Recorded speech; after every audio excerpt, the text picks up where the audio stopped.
Hello दोस्तों, कैसे हैं आप सब? आशा करते हैं आप बिल्कुल ठीक होंगे। आज का जो मेरा वीडियो है, इसमें हम बात करेंगे ऊर्जा की इकाई के बारे में कि 1 कैलोरी मान क्या होती है, उसकी डेफिनेशन क्या होती है और उसका मान 1 किलो कैलोरी क्या मान कितने जूल के बराबर होता है, इसके बारे में डिस्कस करेंगे। क्योंकि हाल ही में अगर आपके एग्ज़ाम में क्वेश्चन देखने को मिल जाए कि 1 कैलोरी मान क्या होता है, सीधा डेफिनेशन, तो अगर आपको पता नहीं होगा तो आप गड़बड़ कर जाएँगे। तो देखिए, आहार का ऊर्जा मान कैलोरी के रूप में दर्शाया जाता है 1 किलोग्राम पानी का। यहाँ से इम्पोर्टेंट है, 1 किलोग्राम पानी का ताप 1 डिग्री सेल्सियस बढ़ाने के लिए वांछित ऊष्मा की मात्रा को 1 कैलोरी माना जाता है।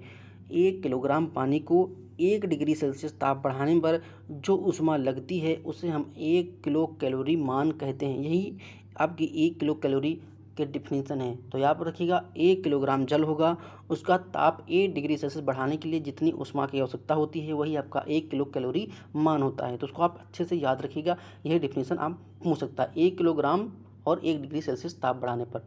ठीक है। मीटर प्रणाली में कितने कैलोरी के स्थान पर अंतर्राष्ट्रीय इकाई किलो जूल का प्रयोग कर जाता है? जैसे 1 कैलोरी क्या होता है? 4.148 जूल होता है। ये सीधा आपके एग्जाम में पूछ लेगा कि 1 कैलोरी 4.148 जूल के बराबर होती है। अगर 1000 किलो कैलोरी की बात करेंगे तो क्या होगा? 4.184 एम जूल। मैं आपको बता दूं, और 1 किलो कैलोरी बराबर 41 पॉइंट, यानी ये डेफिनेशन सारी आप जितने भी ये मान हैं आप लिख लीजिए। ठीक है, जितने भी आप मान हैं, सबसे ज़्यादा जो इम्पोर्टेंट है तो आपका 1 किलो कैलोरी होती है, ये 4.184 किलो जूल के बराबर होती है। सबसे ज़्यादा इंपॉर्टेंट यही है क्योंकि एग्जाम में सबसे ज़्यादा यही पूछा जाता है, तो आप इसको अच्छे से लिख लीजिएगा। डिफिनीशन मैंने क्या बताया? 1 किलोग्राम पानी का ताप 1 डिग्री सेल्सियस बढ़ाने के लिए जितने भी हमारी उष्मा की मात्रा होती है उसे हम 1 किलो कैलोरी की मान कहा जाता है। ये डिफिनीशन होगी। बाकी 1 किलो कैलोरी क्या होती है? 41.84 होता है। इसको आप याद रखिएगा। ठीक है। नेक्स्ट है फाइबर के कार्य और स्रोत, इसके बारे में जानेंगे। कुछ फाइबर इससे हमारे होते हैं वो जल में घुलनशील होते हैं, कुछ अघुलनशील होते हैं। अब देखेंगे हम कौन से घुलनशील होते हैं, कौन अघुलनशील होते हैं। अघुलनशील फाइबर के बारे में अगर हम बात करें तो इसमें देखिए, सेलुलोज जो होता है, हेमिसेलुलोज होता है और लिग्निन, ये आपके जल में अघुलनशील फाइबर होते हैं। मतलब ये जल में घुलते नहीं हैं। ठीक है, जल में घुलते नहीं हैं। जैसे गेहूं का आटा, चोकर, जड़ सब्जियां, फलियां, चोकर, ठीक है, साबुत अनाज, जड़ सब्जियां। कहने का मतलब, गेहूं का आटा देखिए जल में घुले तो घुलेगा नहीं वो, मतलब घुले का मतलब कि डिकम्प। देखो, चीनी आपने क्या किया, पानी में घोला तो पूरी घुल जाएगी, वो दिखाई नहीं देगी पानी में कि चीनी कहाँ है।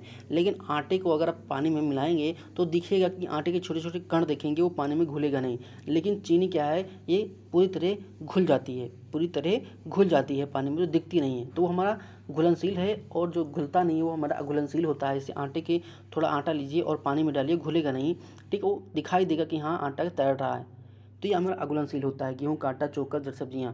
ठीक है। काम क्या है?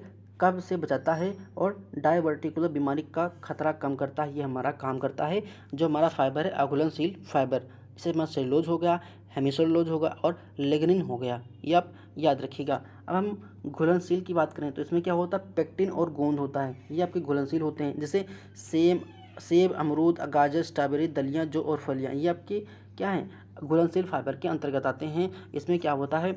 वसा के अवशोषण को कम करने से वजन प्रबंधन में मदद मिलती है।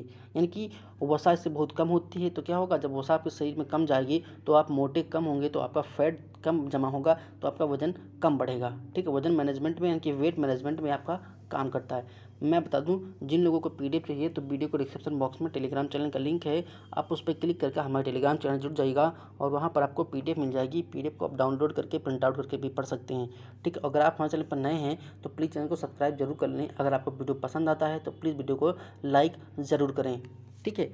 कोलेस्ट्रॉल को कम करता है, रक्त शर्करा के स्तर को स्थिर करता है, हृदय रोग को खतरा कम करता है, स्वास्थ्य आंत बैक्टीरिया को बनाए रखता है। तो ये चीज़ें होती हैं। अच्छा, कोलेस्ट्रॉल क्या होता है? मैंने कई बार बताया है, कोलेस्ट्रॉल ये बीमारी होती है कि जगह इसका कोलेस्ट्रॉल ज़्यादा बढ़ जाता है तो अगर वो तेज़ी से दौड़ेगा या सीढ़ियों पे चढ़ेगा तो उस तुरंत हाँफने लगेगा, उसकी सांसें ऊपर नीचे होने लगेंगी। क्यों होता है? कोलेस्ट्रॉल क्यों बढ़ता है कि आप तली भुनी चीज़ ज़्यादा खाएंगे, तेल वाली चीज़ें ज़्यादा खाएंगे तो आपका कोलेस्ट्रॉल बढ़ेगा। क्यों बढ़ता है? मान लो ये आपका हृदय है, ठीक है, ये आपका हृदय है और इस पर तमाम सारी ऐसे पाइप हैं जो आपके शरीर में ब्लड को फैलाती हैं। तो आपने क्या किया? आपने तेल का सेवन किया तो आपका तेल जो होगा वो जाके यहाँ पर हल्का हल्का नलकियों में चिपक जाएगा।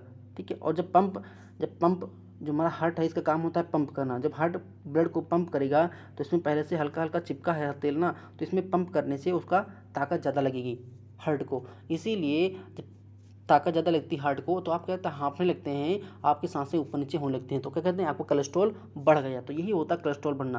कोलेस्ट्रॉल को क्या है, आप सलाद ज़्यादा खाइए, हरी सब्जियाँ ज़्यादा खाइए, लेकिन तेल वाली चीज़ें कम खाइए तो आपका कोलेस्ट्रॉल नहीं बढ़ेगा। ठीक है, तो आशा करते हैं वीडियो पसंद आया है तो प्लीज़ वीडियो को लाइक करें, शेयर करें, सब्सक्राइब करें और देखते रहिए हमारा अपना यूट्यूब चैनल एग्जाम आरजू क्लासेस। अब देखते हैं यहाँ पर हम थोड़ा वर्गीकरण के बारे में बात करेंगे कि कार्बोहाइड्रेट का वर्गीकरण कैसे होता है। यहाँ पर रासायनिक के रूप में बात, तो रासायनिक वर्गीकरण क्या होता है, इसमें गठन इकाइयों के आधार पर, संख्या के आधार पर और शारीरिक वर्गीकरण यानी पॉलीमराइजेशन के आधार पर। इसमें देखो एक होता है मोनोसाइक्राइड, डाइसैक्राइड और पॉलीसैक्राइड, लेकिन इसमें हम गठन की बात करेंगे तो मोनोसाइक्राइड, डाइसैक्राइड और ओलिगोसैक्राइड। पॉलीसैक्राइड अब क्या होता है, जटिल होता है।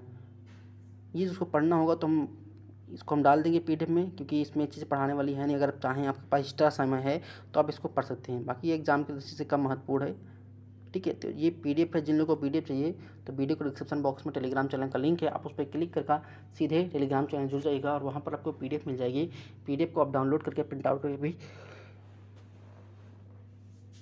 पढ़ सकते हैं। ठीक है, अगर आप हमारे चैनल पर नए हैं तो प्लीज़ चैनल को सब्सक्राइब जरूर कर लें। अगर वीडियो पसंद आता तो प्लीज़ वीडियो को लाइक भी करें।